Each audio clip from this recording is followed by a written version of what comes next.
I distinctly remember sitting around a table at one of these masterminds both of us were at, and I remember you talking about running a 50 miler. And I remember feeling like that was such an insurmountable distance. Right. It was beyond anything that it was literally twice what I said I would never do at the time. Yeah. And so when I got back from that meetup, one of our members at the gym is an ultra marathon or is an ultra runner. He frequently runs 100-mile races, which is even more mind blowing, or was at the time.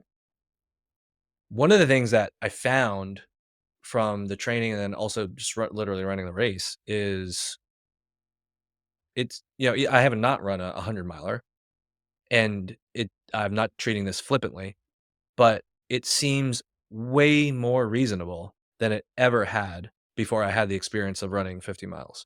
And I think that's the difference. Like, and I'm not using that as a specific example. I use that as like, when I hear about feats about, rowing or swimming or obviously running or any physical feat, especially the ones in the endurance category, because I do think that's different. The endurance category, if you go the opposite end, right, the strength category, I think there's a lot more of genetics that Mhm. and the actual, kind of predisposition, to, you want 1,000-pound deadlift.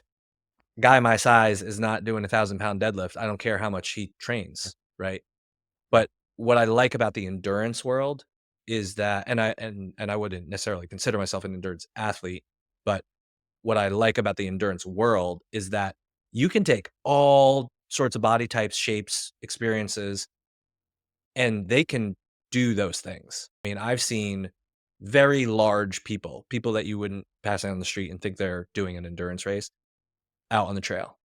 And that's super cool.